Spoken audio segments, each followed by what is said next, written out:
Hey guys, it's Max from Cafe, and in this video, I just wanted to talk about Ella Consistency getting arrested. And this video is important because I don't know if you guys have followed any of my other work. I had a podcast with a former co-host, and one of our core episodes was the Celsius debacle before they collapsed, and during the collapse, I submitted quite a bit of evidence. And then, I've had, I think it's very important to discuss this because to me, I think everyone uses these excuses to say that crypto is bad or a scam, but it's not. It's some people, it's open and decentralized. So some people come into the space and take advantage of people's lack of knowledge. But I just wanted to give a really side story that this reminded me how I think crypto is very important, but what I also think is super important is people being aware, right? So when this all was going on, I kept questioning the yield, how are they getting the yield? And I researched, but I've never used Celsius because I don't put my crypto into platforms that give yield back, because anything they can do, I can do it myself in decentralized finance, trading, staking, whatever I'm doing, right? So I don't think I have to give my crypto to someone else to go do that for me and bring it back to me, because if they're willing to do that, what are they getting off of it? So, I don't trust centralized programs unless it's like mining and staking. I really don't see the need to ever give your money to a centralized platform. But a lot of people were like, easy yield, easy always comes at a cost. And I also wanted to bring it up how the fact that I was in this trading group and I kept bringing up my evidence with them, and then they were calling me a futter, and the person that made the group, she was just kind of one of those people that bought BTC at below $100 and was financially okay, and she didn't care about losing money because she was that rich, but she was giving people who weren't in that same financial predicament advice. So and when this is happening, I kept bringing it up. She's like, oh, it doesn't matter if the platform closes down, we'll find another. They all do that. And I'm like, so you guys, before you put your money anywhere, please research, the founder, the platform, the board of a centralized platform before you deposit anything. Because there were many issues with Alex Mashinsky's history. He lied about his patents. He had a few failed endeavors before. And then if you've noticed in his speech, it just didn't seem like he was knowledgeable. And then he kept making misleading statements on camera. Now, as you know, someone who's willing to make misleading statements on camera just wants your money. You're being recorded and you're saying things that are inappropriate or that may lead people to think that your platform is like a bank, and it's not. And you know that, everyone else knows that, but the fact that you go on national television tells me this man didn't care and he just wanted everyone to deposit onto this platform.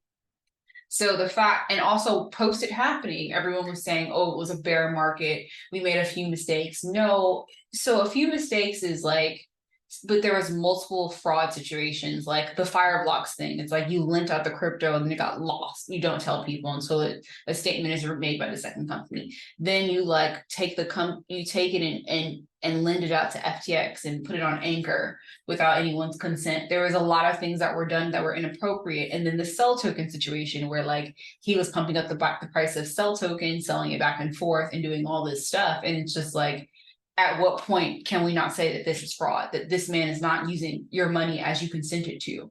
And then when the bankruptcy happened, it kind of been oh, it's not your money because it's on Celsius. And it's just okay, well, money was being given to his wife's website. You know what I mean? Weird stuff like that was happening. And I'm I think some people have what is called crypto Stockholm syndrome, that they are so into it that they don't ever question it.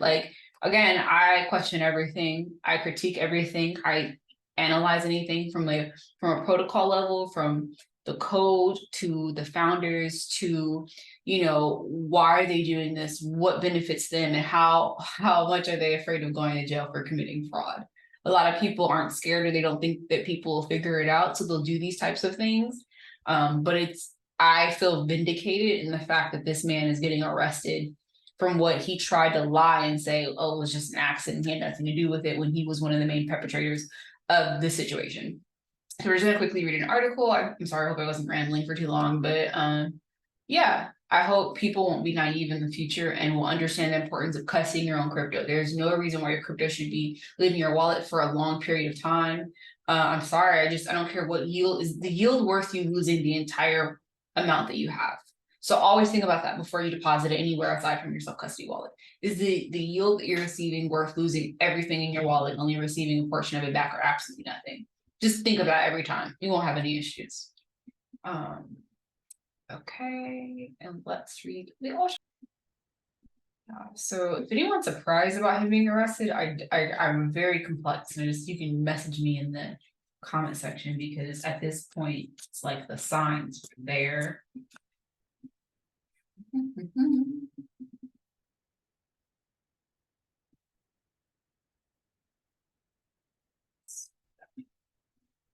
It's a very interesting case, and I want to reiterate that this is not a reflection of crypto. This is a reflection of someone who has manipulated in other industries, and they saw that some people don't care to do their own research and will invest in anything. So let me reiterate, this wasn't crypto's fault. It was everyone's lack of, I don't want to do my research, I'm just going to dump a token, YOLO. And to me, it's like you guys have to, we gotta do our research, right? Like, we can't depend, it's not like traditional finance. Like, there are not laws surrounding certain things. So that's why the situation was illegal, but because there are not specific crypto-based laws, it wasn't defined as fraud because people don't understand it yet. They had to like break apart the case. But as soon as they figured out everything and saw the unsurmountable amounts of evidence, he was sued by like 4 different entities, which was clear fraud. So the federal prosecutors have unveiled 7 charges against Celsius CEO Alex Mashinsky and key executive Ronnie Cohen-Pavan. And thank you, Ronnie, for making this article.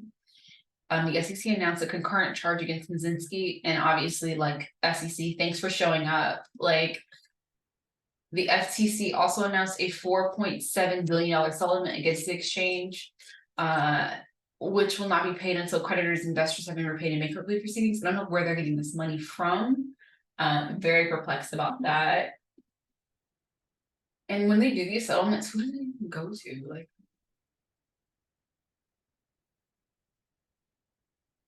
former Celsius Alex Mashinsky, CEO, was arrested on Thursday on federal security charges as the bankrupt crypto exchange agreed to a $4.7 billion settlement with the Federal Trade Commission. Celsius and Mashinsky were sued by the Securities Exchange Commission and the Commodities Future Trading Commission in complaints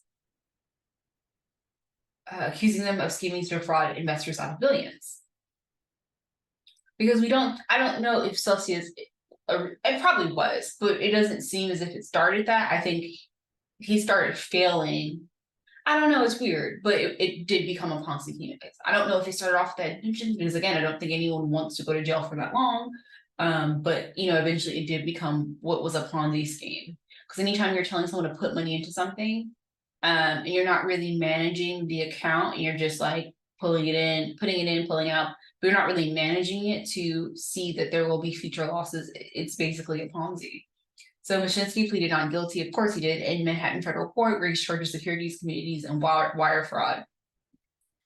And they have the largest fine in FTC history. Wow.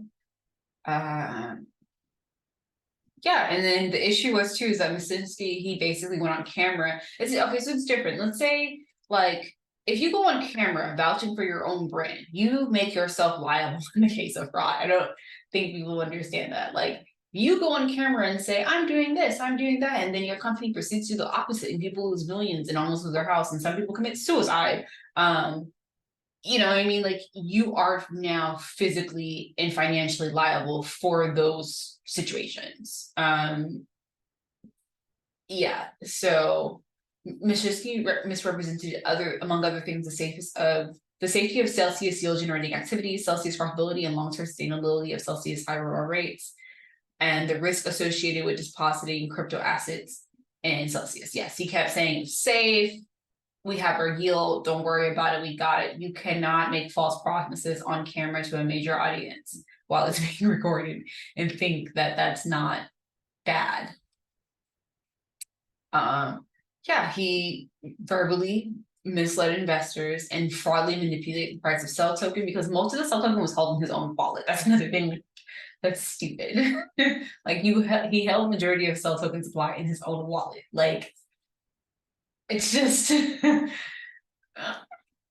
they created this rumor that like FTX was like downing the price of sell so people would like buy all the sell tokens to fight the FUD. And I'm just like, oh my God, not only have you committed a crime, but you're committing more crime by telling people to go buy a token for a belief that someone is against you and suppressing the price when it's a worthless token that you created to take out liquidity out of the platform. Because it's different if he's like pulling out customer deposits. It's easier for him to pull out sell tokens than it would for him to pull off money off the platform. And I don't think a lot of people got that. That's why when that was happening too, I was like, stop buying sell tokens, let the project die, please.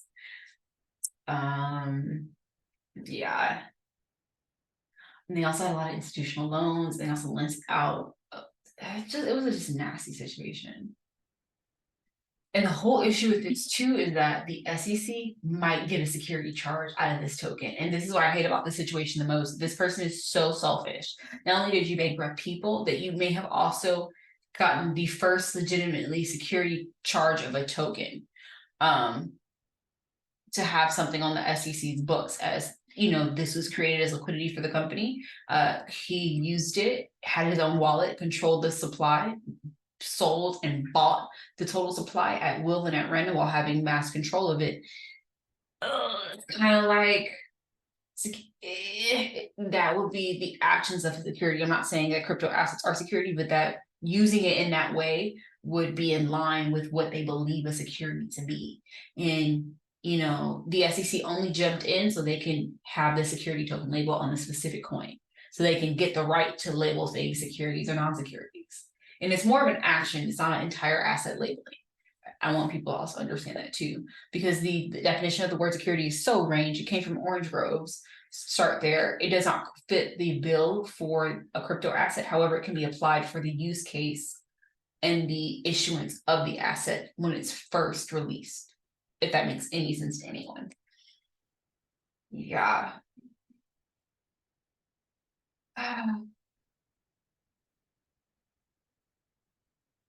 So yeah, so currently he's out on bail because he put up his home that he probably bought with Celsius money. So yeah, I just want this to be a lesson to everyone that, you know, when there are people out here who do research, not based on emotion, based on like what's going on, the founder's background and history. And when they say something's weird, you need to look around, you need to listen. If you didn't take the time to do research and you just dump your things on that platform and someone is doing the research, you need to take, it's not FUD, it's not negativity. We're all in this space trying to navigate it, but some people have a wider vision than you. It's okay. Just keep their word, okay? Because a lot of people are like arguing and fighting with me for whatever reason.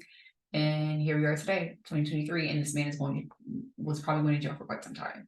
Like, again, because he put his face in it and made these statements and had the wallet. And literally, I think at one point he took control of the custodial wallet that they were trading out of and told people what to do. You now make yourself liable for fraud.